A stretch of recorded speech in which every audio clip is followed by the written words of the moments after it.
Hello everyone. तो चलो शुरू करते हैं आज एक कहानी, जिस कहानी में है डांस, ड्रामा, जोखिम भरे रास्ते एंड बहुत सारी मस्ती। तो कहानी शुरू होती है 4 मार्च सुबह 8 बजे, जहाँ से हम बीएड 4th सेमेस्टर के सारे ट्रेनीज जा रहे थे पिकनिक। यस, मार्च महीने में पिकनिक, क्योंकि जब आपको मन हो आप तभी जा सकते हो। और अभी हम फ्री भी थे, इसलिए हम सब जा रहे थे पिकनिक। और ये सब मेरे फ्रेंड्स है, मेरे सहपाठी है, टीचर्स है इनमें। तो सब लोग हम लोग मिल के मस्ती मजाक गाना बजाना इंजॉय करते करते पहुंच गए Dihing Patkai national park. Yes, ये आसाम का one of the national park में से एक है, Dihing Patkai national park, and उसी का पार्ट है जयपुर रेन फॉरेस्ट। तो हम लोग उधर गए थे। एंड पहले ही पहुंचते हम लोग ने किया ब्रेकफास्ट, क्योंकि ऑब्वियसली हम सुबह सुबह निकल के आए थे तो सबको भूख लगी थी।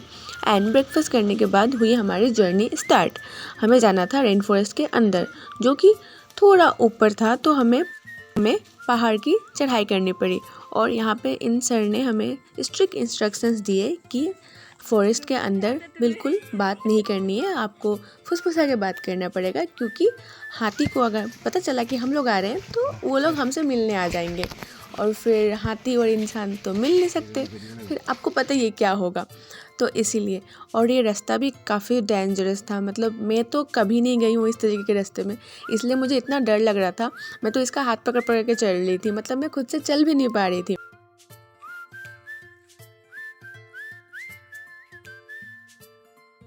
बट क्या होता है ना, जब आप दोस्तों के साथ होते हो, अपने प्रिय लोगों के साथ होते हो, तो आपको मंजिल से ज़्यादा सफ़र खूबसूरत लगने लगता है। एंड ठीक उसी तरह मैं सफ़र को एंजॉय कर रही थी। इन जोखिम भरे रास्तों पर भी मुझे चल के अच्छा लग रहा था।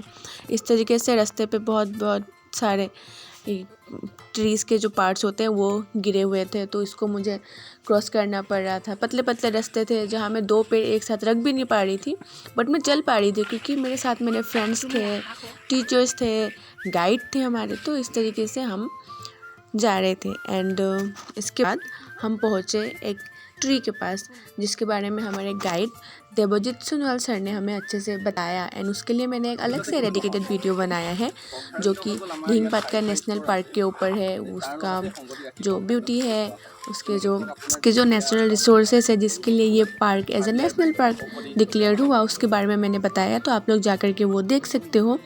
रेन फॉरेस्ट का मतलब क्या होता है उसके बारे में बताया। And Dihing Patkai national park जो है, उसके अंदर जो पार्ट है जयपुर रेन फॉरेस्ट, उसको रेन फॉरेस्ट क्यों कहा जाता है और अमेजन ऑफ ईस्ट क्यों कहा जाता है, उसके बारे में भी सर ने हमें अच्छे से बताया।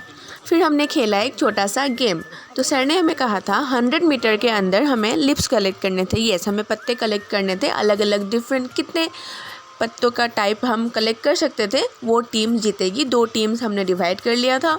एंड 100 मीटर के अंदर हमने टोटल 50 लीव्स कलेक्ट किए। और उसी दौरान सर हमें जो इम्पोर्टेंट चीज़ें हैं वो भी बताते हुए जा रहे थे। एंड इस तरीके से हम अलग अलग पत्ते कलेक्ट करने में बिजी हो गए। हम सब ने बहुत सारे पत्ते कलेक्ट किए, एंड फिर एंड में जा कर के हमने उसे काउंट किया। सर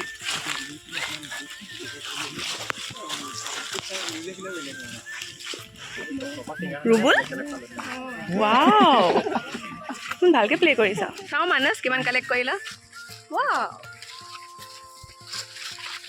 उसके बाद हम आ गए थे अपने कैंप साइट पे, जहाँ खाने वाने का तैयारी चल रहा था। एंड थोड़ा हमने रेस्ट लिया क्योंकि हमें जाना था एक और जगह। অঁ মই ভিডিঅ' কাৰণে আহিছোঁ আকৌ। ये हम मटर चिल रहे हैं। নেপায় দে বিতুপন, এইবোৰ খাব নেপায় এনেকৈ। फिर उसके बाद हम जहाँ गए वहाँ उसका रास्ता भी इस तरीके से ख़तरनाक ही था। और इसको पार करने के बाद मिली हमें एक खूबसूरत सी नदी। नदी के किनारे पे हमने बहुत सारी फ़ोटोज़ क्लिक की, बैठे समय को एंजॉय किया। फिर आ गए हम खाना खाने। ऑब्वियसली पिकनिक गए हैं तो खाना तो सबसे इम्पॉर्टेंट है। एंड इस तरीके से मैं सबको सर्व कर रही थी, क्योंकि एक दूसरे को सर्व करके हेल्प करके ही असली पिकनिक का मज़ा आता है। सब लोग साथ बैठ के खाते हैं और मन भर के खाने पीने के बाद हम आ गए थे वापस अपने बस पे एंड शुरू हो गई हमारी वापस आने की जर्नी। एंड नाचते गाते एक दूसरे के साथ मस्ती मजाक करते करते हम पहुंच गए अपने इंस्टीट्यूट वापस। So that's it for today. आप लोगों को वीडियो कैसा लगा ज़रूर बताएं।